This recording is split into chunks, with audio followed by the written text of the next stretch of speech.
Assalamualaikum warahmatullahi wabarakatuh. Sekali lagi kita bertemu dalam podcast Dr. Jaka. Saya Jamil bin Adimin. Dan saya Quduri Ahmad. Kita telah memasuki musim kedua, segmen pertama, episod yang kedua dalam tajuk menyusun semula tujuan dan struktur pentaksiran. Dalam episod yang pertama, Dr. Quduri, kita telah membincangkan tentang apa itu menyusun semula dan tujuan dan struktur pentaksiran. Kita telah berbincang agak panjang tentang apa itu menyusun semula, tujuan dan struktur pentaksiran. Hari ini kita masuk pada episod yang kedua dalam tajuk mengapa. Saya terbawa-bawa juga Dr. Jamil yang episod pertama tu. Tujuan, struktur. Keselarasan antara tujuan, struktur. Ya. Itu bagus tu, itu bagus. Dan mengapa kita semak semula sebab tujuan, struktur. Saya kalau boleh lah semua orang jelas dengan tujuan struktur ni. Selesai banyak masalah Dr. Jamil. InsyaAllah kita akan cuba tuntaskan perkara ini dalam 10 siri yang akan kita hadapi. Tapi mengapa ya? Mengapa kita kena susun semula tujuan struktur tu ya?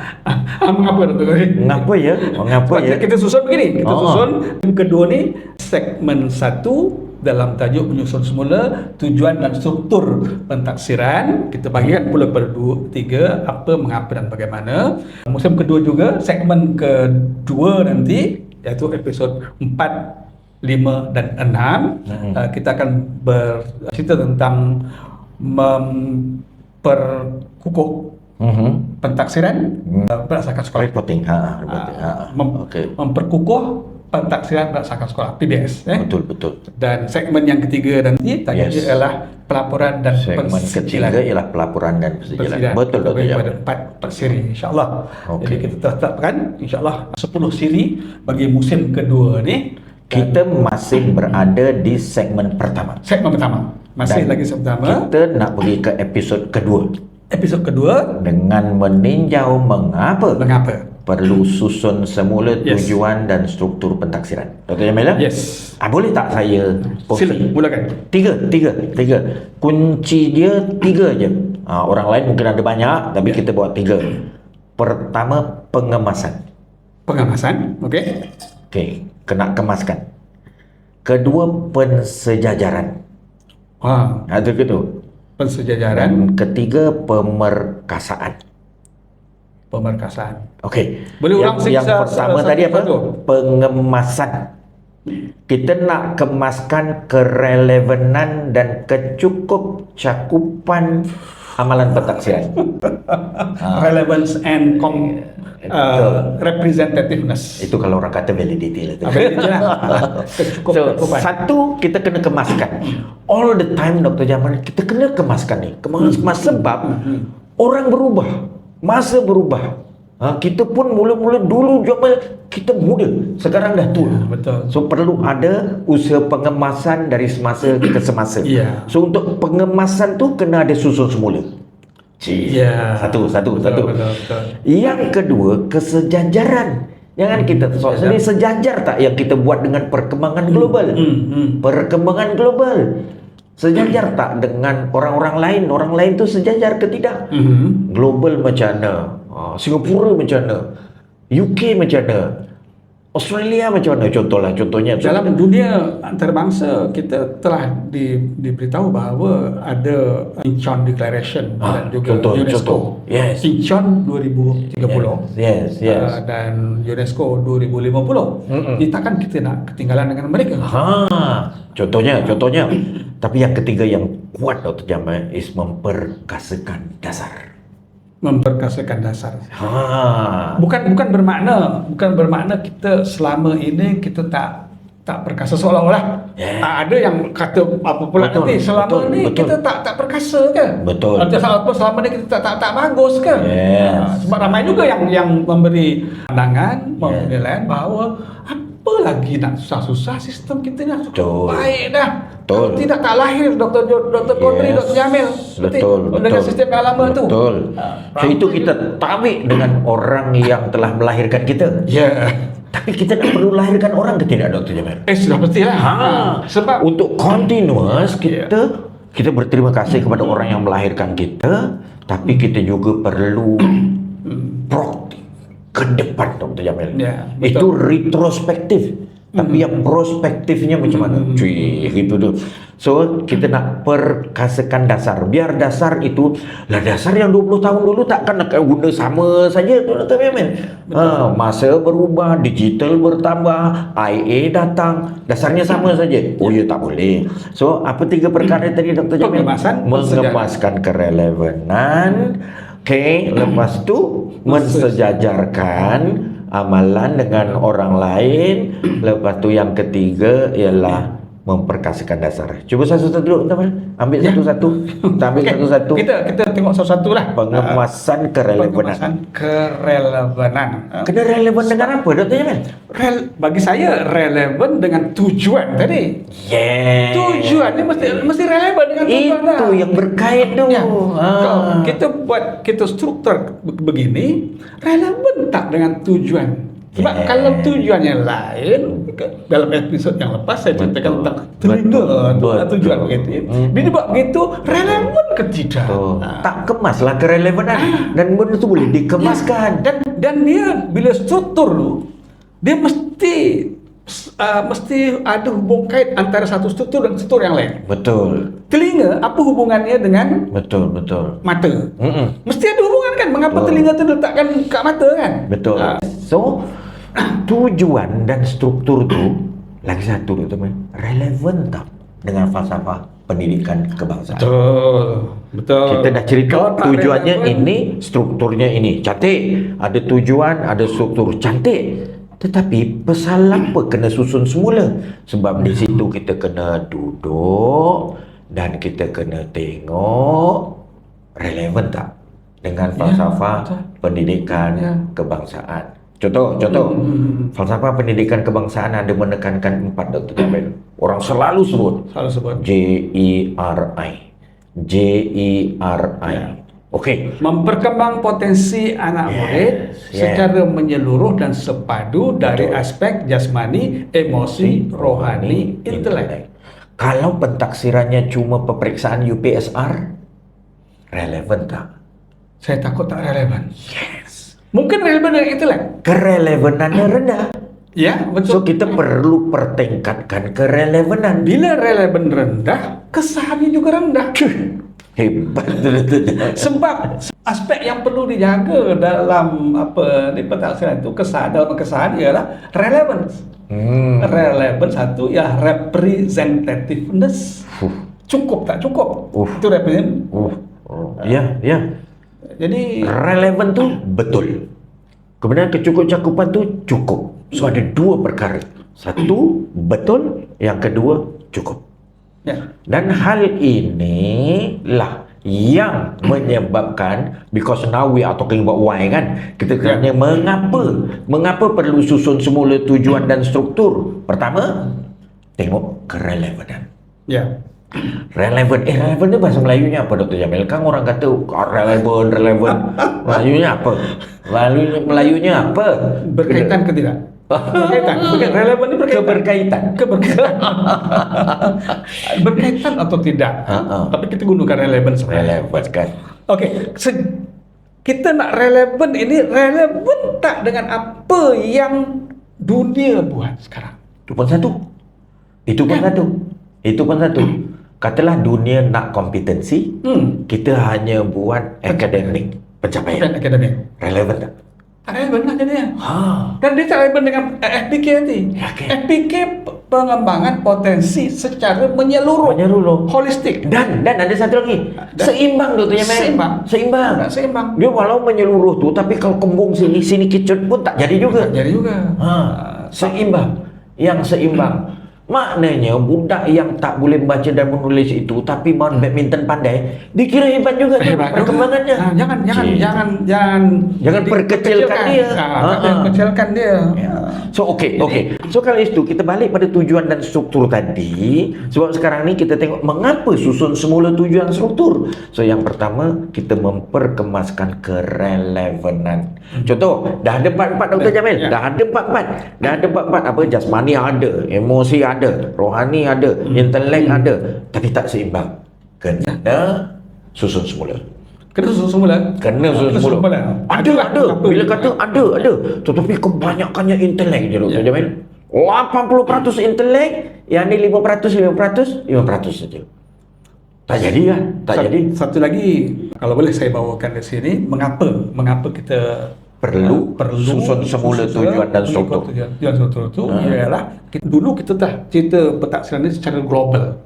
Sekarang kita nak bawa ke lokal, tapi lokal itu pun nak bawa kepada sehingga ke diiktiraf oleh dunia. Kita nak meletakkan pendidikan di negara kita pada 1/3 teratas dalam PISA contohnya lah kan. Betul. Jadi di situ kita perlu susun semula. Betul. Kita perlu susun sebab tujuan dan strukturnya.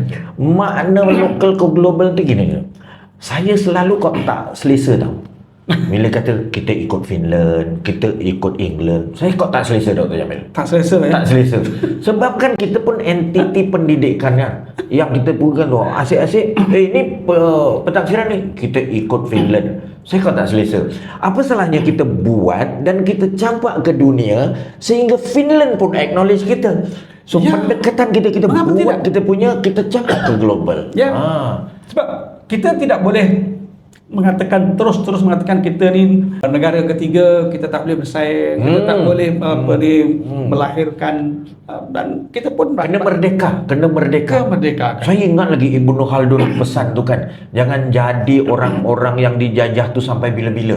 Sebab attitude orang dijajah ni dia tak akan sepandai orang yang menjajah. Kan kita dah tak dijajah, kita dah merdeka. Tapi attitude jadi orang yang dijajah tu kena padamkan Dr. Jamil. Kalau boleh. Kita tadi Dr. Jamil sebutkan tak perlulah kita ikut Finland, sangat-sangat boleh tengok, tapi meniru sebiji macam tak perlu. Tapi saya kata tak selesa lah Dr. Jamil. Ini pentaksirannya apa? Kami ikut Finland, tak selesa lah yang itu. Lebih bila kita tanya, ini model mana? Model Finland ke? Alah, takkanlah kita tak boleh buat model sendiri. Dia seolah-olah kalau begitu kita tidak berpijak di bumi nyata. Sebab kita berada di negara kita, lingkungan negara kita dengan sumber yang berbeza dengan sumber yang ada di Finland. Anak-anak kita tu hidung dia lain tau dari anak Finland tu. Hidungnya lain. Okey. Jadi kita perlu bila kita memperkembangkan potensi yang ada pada diri anak kita. Anak yang dilahirkan dari perut ibu bapa kita. Bukan mereka. So kerelevanannya mesti relevan dengan tujuan pendidikan di Malaysia yang kita nak melahirkan insan sejahtera tu. Finland tak pakai doktor. Finland tak pakai tu. Insan sejahtera. Lepas tu kita selaras, sejajar atau memenuhi hasrat falsafah pendidikan kebangsaan. Finland tak pakai falsafah pendidikan kebangsaan. So dari segi kerelevanan kena relevan yang itu doktor. Bukan relevan dengan Finland. Relevan yang itu. Kita tak lupakan Finland, tapi tak selesa lah bila cakap kita ikut Finland tu. Maknanya kita nombor 2 lah tu, paling tinggi. Kita nak nombor 1 Dan tidak mustahil untuk kita dapat nombor 1 tu. Okey, itu relevan. Tapi kita kata tadi, yang kedua sejajar. Mari kita cakap ni. Dia kena sejajar dengan Encon dan Learning to Become. Apa tu doktor? Cuba cerita. Kalau sejajar dengan Encon. Encon ialah bukan dengan Inclusive Education. Inclusive Education, dan UNESCO adalah Learning to Become. Yes. Kalau tak silap saya. Jadi kalau kita bercerita tentang Inclusive Education, maknanya dia ada kaitan dengan SDG 4. SDG 4. Sustainable Development Goal. Yang digarap oleh 153 negara. Maknanya kalau kita tidak address, ini bukan kita ikut tau. Kita ambil dia dan kita address sama-sama. Kita nanti macam bukannya orang tu buat dulu mau ikut. Tak selesa lah doktor macam tu kan. Okey. Kita pernah bercita-cita tu untuk menjadi negara maju kan. Dan antara ciri-ciri negara maju ialah mereka sensitif ataupun mereka mengambil kira membawa bersama golongan-golongan minoriti. Golongan minoriti ini contohnya apa? Anak kurang upaya pembelajaran, anak di kawasan pedalaman, anak-anak yang terpinggir, miskin, dan yang lain-lain lagi lah. Cerdas juga, minoriti juga kan. Jadi kalau kita ada program untuk mereka, itu adalah salah satu dari tanda kita menghala ke negara maju. Jadi pendidikan kita mesti bersifat inklusif, bukan eksklusif. Good. Dan inklusif ni mesti betul-betul diterjemah kepada amalan, Doktor, ya. Bukan hanya disebut-sebut saja. Ya, Kan? betul. So, kalau kita tengok SDG 4 Kak Encon tu ada dua elemennya, Doktor. Satu, quality inclusive education. Not only inclusive. Tapi dia nak quality inclusive education. Tapi dia tak berhenti situ, Doktor. Dia akan sambung dengan lifelong learning. Okay, dia ada dua elemen tu, quality inclusive education for lifelong learning. Kan? Di situ kita bukan nak ikut orang, di situ kita cek diri kita. Macam mana ya kita punya tujuan dan struktur pentaksiran? Perlu tak kita susun semula untuk address quality inclusive education and lifelong learning? Kalau kita buat yang itu, nanti apabila kita menghadiri persidangan di Encon pada 2030, kita dah ada bekal. Dah ada Dr. Jamil, bila ditanya kawan-kawan kita sana, macam kita ditanya oleh ramai kawan-kawan kita masa pergi IAEA contoh. Dia kata, what have you done in Malaysia? Malu kita kalau kalau tak ada jawapan. Tak ada jawapan. Kita kena ada jawapan walaupun salah. Itu Dr. Jamil kata apa? Misai jangan sentuh tanah. We have to have our answer. Tetapi Dr. Jamil, kalau kita sudah betulkan tujuan dan struktur, we have answer. Okey, kalau 2003 sekarang 2026 baru. Dah tak jauh sangat. Kan? 4-5 tahun saja lagi. Kita kena. Inklusif tadi itu antonim kepada eksklusif. Kalau yang sekarang ni orang kata SPM itu eksklusif kepada budak-budak pandai. Eksklusif, ya? Eksklusif. Maknanya budak tak pandai memang tak lepas. Budak tak pandai ni selalunya dikaitkan dengan akademik. Tidak pandai akademik. Untuk jadi doktor, untuk jadi PhD, untuk jadi jurutera, mereka mesti pandai akademiknya. Kalau tak pandai akademik, contohnya kalau nak akademik itu, kalau tak boleh matematik tambahan, matematik tambahan tak lulus, tak boleh jadi doktor, tak boleh jadi jurutera, tak boleh jadi macam-macam. Jadi itu eksklusif kepada anak-anak yang dia punya kecenderungan akademiknya tak pandai, sedangkan dia pandai tempat lain. Ya, banyak lagi. Yang eksklusif tadi itu akademik ada kajian mengatakan dalam sekitar 20% sahaja, tak sampai mungkin 20%. Jadi yang 80% tadi bagaimana? Yes. Adakah mereka boleh dipinggirkan? Jadi itu inclusivity. Tapi saya nak doktor ulas tentang quality education tadi. Wah, Allah. Kan susah tu. Itu kemahiran. Apa itu quality education? Bukan berkualiti. Ada dua kan? Quality education dengan the quality of education. Quality education adalah education yang memenuhi keperluan. Yes. Bukan pendidikan berkualiti. Itu tu Yes. Quality education ialah education atau pendidikan yang memenuhi keperluan. So disebut dekat Encon tu quality education apabila dia bercakap tentang pendidikan abad 21. Sebab masih banyak lagi negara-negara yang megah dengan pendidikan dia tetapi tak address keperluan abad 21. Keperluan abad 21 salah satu daripadanya ialah kompetensi. 21st century competency. Dr. Jamil, kalau kita dalam pendidikan masih mengajar mata pelajaran dan kita tak menanamkan, tak membangun kompetensi, kita punya education bukan quality education. Walaupun pendidikan yang berkualiti. Walaupun pendidikan itu berkualiti, hebat itu semua, ada pancar sana, pancar sini, tapi tidak memenuhi keperluan. Itu bukan quality education. Cuba bayangkan, doktor. Kalau itu berlaku pada negara kita, kita spend duit yang banyak untuk membekalkan pendidikan kepada anak-anak kita. Tapi rupa-rupanya pendidikan yang kita hidangkan dengan duit yang banyak itu tidak memenuhi keperluan. Di situlah letaknya mengapa kita perlu susun semula tujuan dan struktur pendidikan. Untuk memenuhi keperluan. Betul, semasa. Betul, kehidupan. Betul. Kalau kita tidak tak betul susun tujuan dan struktur, kita bukan quality education yang kita bukan. Nah, kalau kita perlukan minum 2 gelas susu sehari, doktor bekalkan sampai 2 gelen. Apa? Itu bukan quality namanya. Quality. Yes. Bukan quality. Kita lanjar anak-anak kita untuk belajar, bukan. Sedangkan dia perlukan sedikit. Dia perlu susun mata je, Dr. Jamil.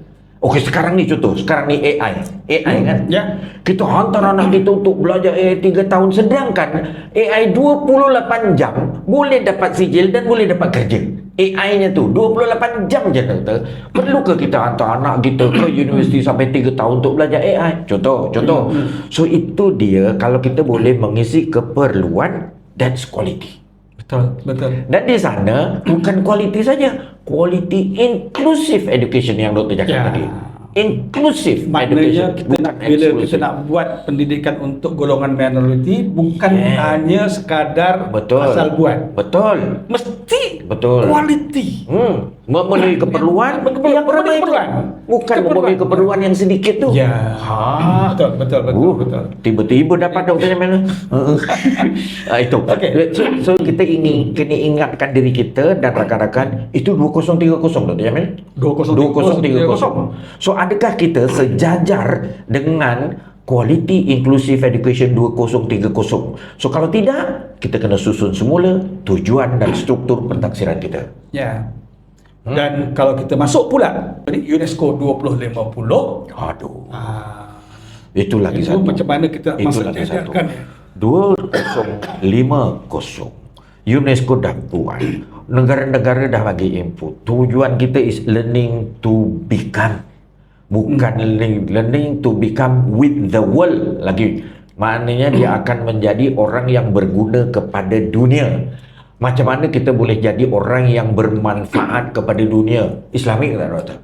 Ya. Islamik tak? Ya, Islamik itu Islamik. Apa ayatnya tu? Yang fa'ulin tu. Yang itu contohnya. Qul jinna wal insa illa budun. Itu bukan. Ila li'budun. Tak, yang bermanfaat. Oh, yang bermanfaat. Anfa'u tu. Khairun nas anfa'u lin nas. Ya Allah, cantiknya. So that untuk itu kita kena learning to become. Jadi orang yang bermanfaat kepada dunia. Bukan jadi orang yang menjadi beban kepada dunia. Kan di situ. Betul. Ini makin ramai orang makin menjadi beban, dunia terbeban. Tetapi kalau kita boleh jadikan anak-anak kita menerusi pendidikan itu menjadi orang yang bermanfaat kepada dunia, dunia akan jadi makmur. Sebaik-baik manusia adalah manusia yang memberi manfaat kepada manusia lain.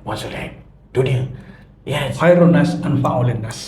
Baru cakap betul Dr. Jamil. Baru dapat. Puasa ni. Jadi hampir tak dapat. Jadi memang mengapa itu di situ jelas Jelas. Kita nak mensejajarkan sistem pentaksiran kita. Betul. Yang nanti ada kaitannya dengan sistem pendidikan kita. Betul. Dan kualiti pendidikan kita dengan amalan dunia. Yes. Jadi kita taklah ketinggalan. Betul. Jadi harapan dari bila kita dah susun sedemikian rupa, harap-harapnya nanti kita boleh capai 1/3 teratas dalam PISA itu. Betul. Sebab PISA mereka mentaksir kompetensi. PISA tidak mentaksir pencapaian. Tuan-tuan dan puan. PISA mentaksir kompetensi. Bukan pencapaian akademik semata-mata. Betul. Kita dapat lihat daripada segi tujuan dia, kita dapat lihat dari segi instrumen-instrumen yang digunakan, item-item yang digunakan dalam PISA. Saya lihat kalau dia nak mentaksir atau mengukur literasi misalnya, memang betul-betul item itu ialah item literasi. Betul. Kalau nak mengukur literasi sains, dia literasi ada dua, literasi bahasa dan literasi sains, dan satu lagi literasi matematik. Kadang-kadang panggil numerasi. Di situ kita nampak kalau kita nak letakkan anak-anak kita sama taraf dikedudukan 3 teratas ataupun 25% ke atas. Betul. Program kita pun kena susun dengan tujuan yang sama, yang betul. Okey, Dr. Iman. Kita dah cerita tentang memperkemas kerelevanan, kita dah cerita tentang mensejajar amalan, kita tadi kemas kita dengan falsafah. Kemudian sejajar tak dengan encon dan learning to become. Tapi ada lagi satu, Doktor. memperkasa dasar. Oh yes. Apabila kita ni ada dasar atau tidak? Kita tanya diri kita. Kita ada tak dasar pentaksiran pendidikan? Kena tanya. Ya. Sebab kita ni murid, ibu bapa, para guru, kalau tak tahu, ada ke? Saya ingat Dr. Qadri, kita dulu masa kita membangun ataupun mereka bentuk SPPK, Sistem Pentaksiran Pendidikan Kebahasaan. Kita terlibat, Doktor. Kita terlibat. Di situ ada kita usaha yang bagi saya itu relevan pada waktu itulah. Dasar pentaksiran kebangsaan negara. Tapi saya tak tahu setelah kita bersara dah berapa puluh tahun ini, kita tak tahu bagaimana perkembangannya. Saya yakin rakan-rakan kita teruskan perjalanan itu.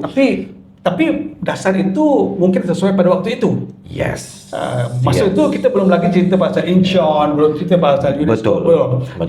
Jadi sudah pasti supaya dia relevan dengan peringkat antarabangsa, kena dilihat semua dasar pentaksiran kebangsaan itu. Dan di sini Dr. Jamil dan saya rasa kita jangan syok sendiri. Kita kena tengok juga orang sekarang ni sebut penarafan. Benchmarking. Yes. So rasa kena, bukan kita nak tiru Singapura, tapi kena dapat input daripada dia tentang tujuan dan struktur. Bukan kita nak mengagung-agungkan UK, tapi rasanya kita kena dapat input juga tentang tujuan dan struktur. Bukan kita nak ikut saingan New Zealand, tapi rasanya kena ada. Tapi bukan 3 negara itu saja, Dr. Jamil. Kita tengok negara-negara yang kredibel, ada institusi, contoh tadi Dr. Jamil sebut IAEA. Kat mana stationnya? Kita boleh ramai kawan-kawan di IAEA, pakar-pakar dia, untuk bercerita tentang terkini hal-hal berkait dengan dasar pentaksiran pendidikan kebangsaan. Dr. Qadri, kalau boleh saya ambil dalam masa sikit 1,5 minit ini, kalau boleh saya bacakan apa yang terdapat dalam Y bagi EPLM ataupun Southeast Asia Primary Learning Matrix. Dia kata why dia tu ialah understanding what children know and can do is fundamental to creating sound policy that supports and drives improvements in educational system and outcomes. Betul. So jalannya kat ujung dasar kan, Doktor? Dasar tu. Yes. Creating sound policy. Betul. Policy apa dia punya? Understanding what children know and can do. Betul. Tak cukup knowing is not enough. To know is not enough. Memang be able to do that. To do pula, kalau kita dalam konteks kita orang Islam, mesti boleh tahu dan boleh buat secara beradab. Itu sangat penting. Barulah datangnya kompetensi. Betul. Creating sound policy that supports. Polisi itu support tau, membantu. Betul. And drives improvement. Adakah polisi kita sound, Doktor? Kalau kita tak tahu polisi itu ada ke tidak, macam mana kita nak jawab soalan tu kan? Tak tahu sound. So yang pertama, dasar tu kena ada dan semua orang kena tahu. Dan kita perlu susun semula untuk memperkasa dasar. Polisi itu, dasar itu support, membantu, menyokong. Bukan saja menyokong tapi drive. Drive tu memandu. Dan kat situ yang dinyatakan tadi is ongoing. Maknanya sesuatu cara yang ongoing memperkasakan. So jangan ada kawan-kawan kita pergi sekarang tak perkasa ke, sekarang tak perkasa. Dah. Pemerkasaan ialah satu usaha ongoing. Terusan. Yes. Never ending improvement. NDI. Never ending improvement. Yes. Betul, NDI tu. Betul. And drives improvement tau. Drive tu dia memandu. Drive improvements in education system and outcome. Outcome di hujung nanti apa? Betul. Kita mengharapkan kita berada di 25% teratas. Oh, definitely. Kalau tak ada sound policy yang bantu ni, kita kok sedar je polisinya tak diikat oleh satu dasar, tiba-tiba nak dapat. Satu lagi Dr. Otri dalam masa setengah minit, kalau boleh mengapa ni ialah kita nak supaya wang yang kita belanjakan untuk sistem pendidikan kita yang paling besar di negara kita, bajet kita berapa bilion itu, dia ada cost efektif. Alright. Dunia telah mengkaji. Malaysia antara negara yang membelanjakan duit yang banyak, tapi kesannya sedikit. Berbanding dengan Singapura, dia berbelanja sedikit, tapi kesannya besar. Jadi itu mengapa kita perlu susun semula tujuan dan struktur pentaksiran itu, supaya perbelanjaan yang kita peruntukkan untuk pendidikan kita cost efektif, cost benefit dan cost efektif. Jadi, ada kawan saya kata kemenangan itu adalah kumpulan beberapa kekalahan. Mudah-mudahan kejayaan itu adalah sekumpulan beberapa kegagalan. Contohnya, so apa yang kita lihat ini adalah suatu perkara yang boleh membakar semangat kita untuk terus menyusun semula tujuan dan struktur pentaksiran. So Dr. Jamil, kita nampaknya kita dah nak habis kita punya episod nomor 2. Jadi yang kita dah cover apa Dr. Jamil selama ni? Kita menyusun semula tujuan dan struktur pentaksiran. Kita dah cerita tentang apanya dan kita dah cerita tentang mengapa. So yang akan datang kita akan cerita bagaimana pula. Boleh doktor? Boleh. InsyaAllah. Kena iklan lah dengan rakan-rakan. So rakan-rakan sekalian, teruslah ikuti podcast Dr. Jaka ini dan terus memberi komen, memberi bukan sahaja like, tapi kalau boleh subscribe kita punya podcast, boleh menjadi rakan Dr. Jaka misalnya. Kami mengalu-alukan sumbangan buah pikiran, saran daripada rakan sekalian, mana sahaja, sama ada guru atau ibu bapa atau rakan-rakan di Kementerian Pendidikan, dan Dr. Kodri mengalu-alukan. Jadi setakat itu sahaja pertemuan kita kali ini. Saya Jamil bin Adimin dan saya Kodri Ahmad mengucapkan selamat maju jaya kepada semua dan jumpa lagi dalam episod yang ketiga, segmen pertama musim kedua podcast Dr. Jaka. Wabillahi taufiq wal hidayah. Assalamualaikum warahmatullahi wabarakatuh. Waalaikumsalam warahmatullahi wabarakatuh.